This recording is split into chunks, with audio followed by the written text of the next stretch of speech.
ham para matanggal yung kung anumang preservative yung meron dito.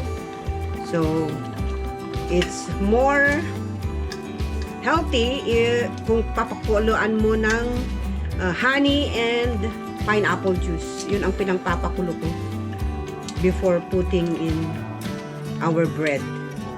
Before bago iluto ilagay, ipalaman sa aming bread. Okay, now guys, I boil also the hot dog so that the preservative will be taken out. See? This is for my cheese and hot dog bread that I'll be preparing today. Okay guys? Good evening mga ka-tribe. Today we're going to make cheese and hot dog bread and ham and cheese bread. Okay?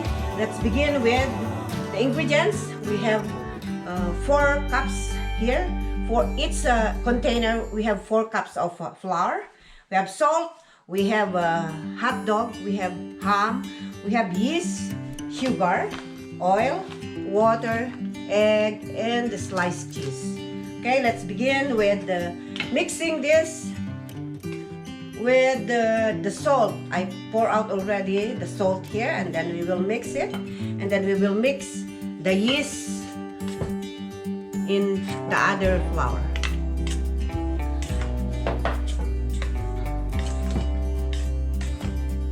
Okay.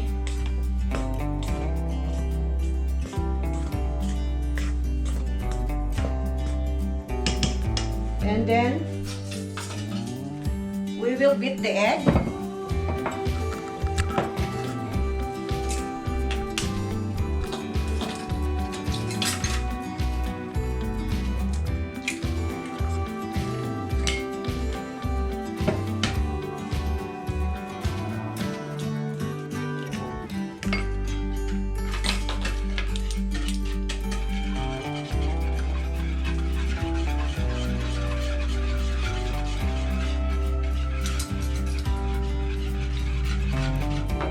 We'll put sugar.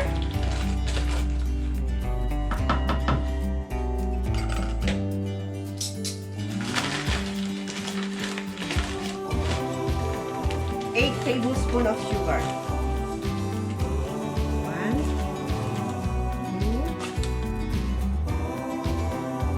2, 8.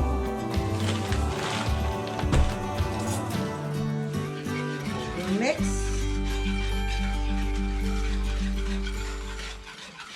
We'll add oil, 6 tablespoons of oil. 1, 2, 6. Okay, we'll mix it.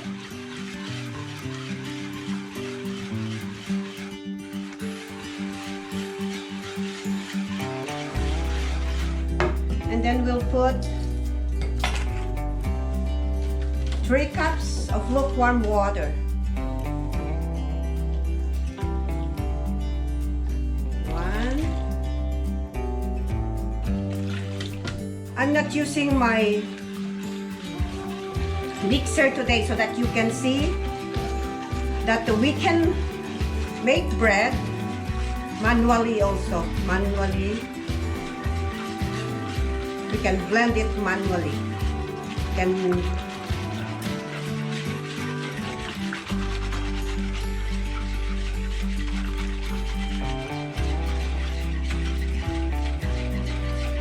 Okay, once we combine, we mix all the water, egg, sugar, and the oil, we can put this flour with the yeast.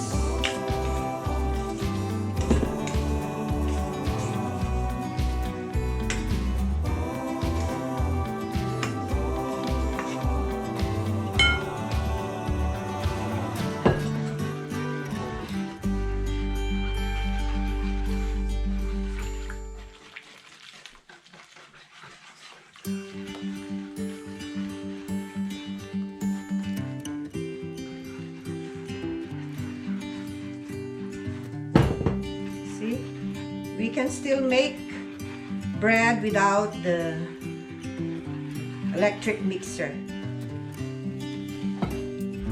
Then we can add the remaining flour.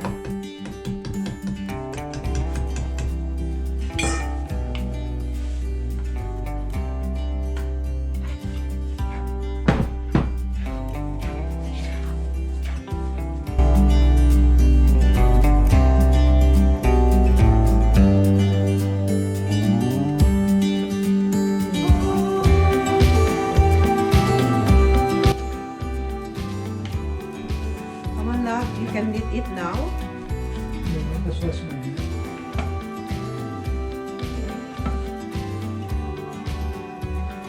Get the margarine in the fridge, please.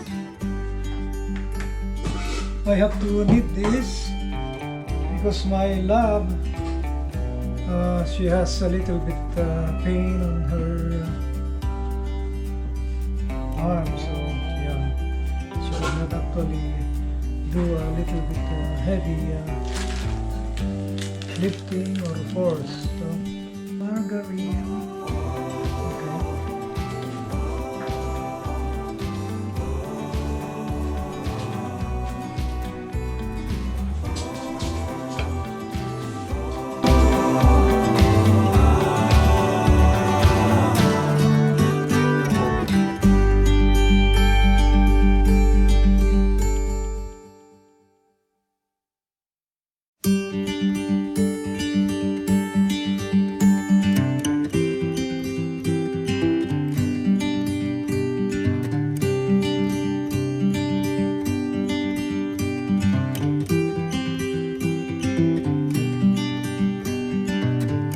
We have to punch it down, and we will let it rise for 15 minutes again.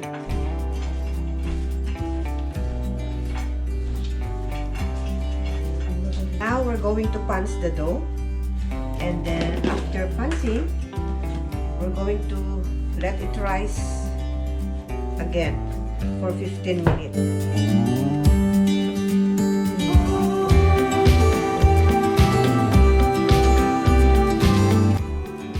Very soft. Okay, and we'll let it rise again.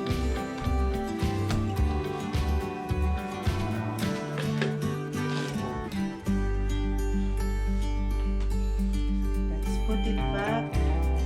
Now the dough, we're going to divide. Okay, we're going to divide now and make it into balls.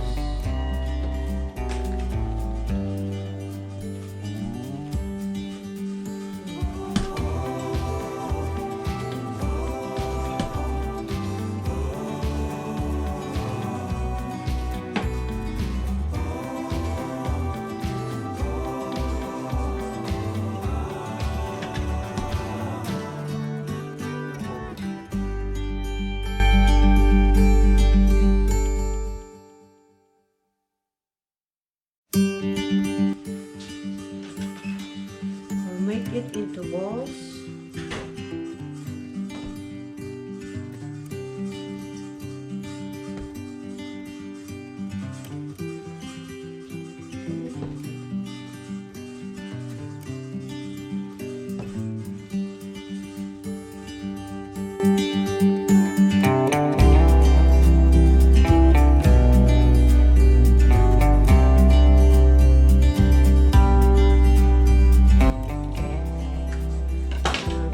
Flatten the dough and put cheese and hot dog inside.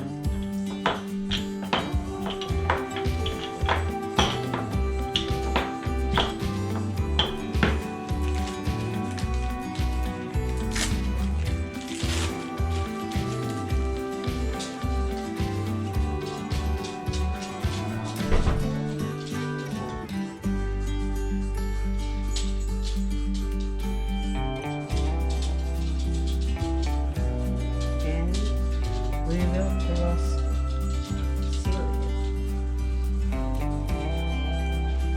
and put it here in a baking pan.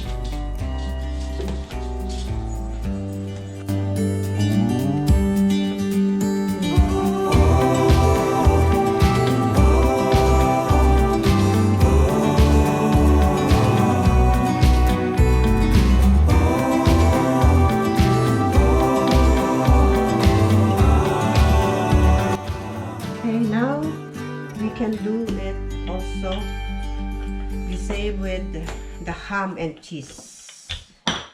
Okay. We'll put the ham. This is the one I boil it with pineapple juice.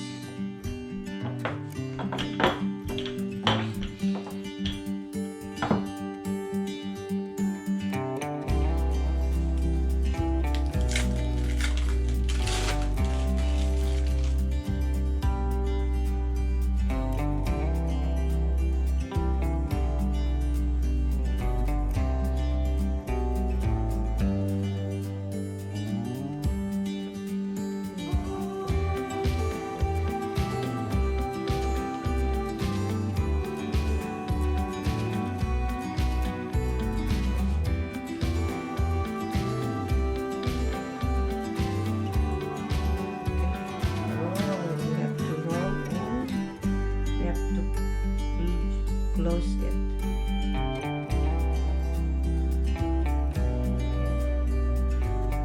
Close it.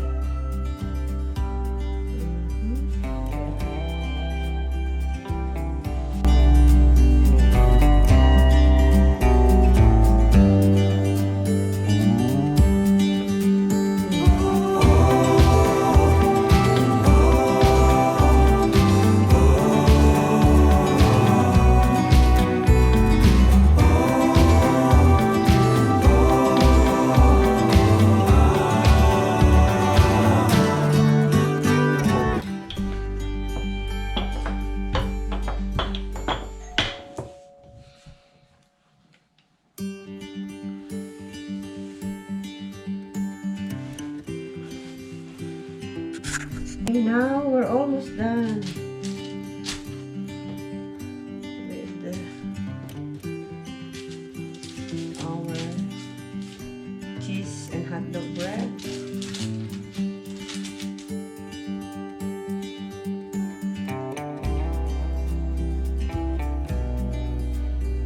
Okay, we're all done. We'll leave this for 1 hour. Let it rise for 1 hour, and then we will bake it. Okay, we'll cover it, and then we'll leave it for 1 hour. And we will, after 1 hour, we will bake it. After 1 hour, this is now the outcome, and then we will go and bake now. Okay. Okay. We'll put now in the oven, and we will bake it for 14 minutes. Ito mga ka-tribe, luto na. At ipapakita ko sa inyo kung gaano kalambot yung dough. It's very soft. Look. Yummy, yummy. See? This is the cheese and hot dog bread. Ang lambot ng dough. See? Mainit pa, kaya ganyan yung cheese. Yum, yum.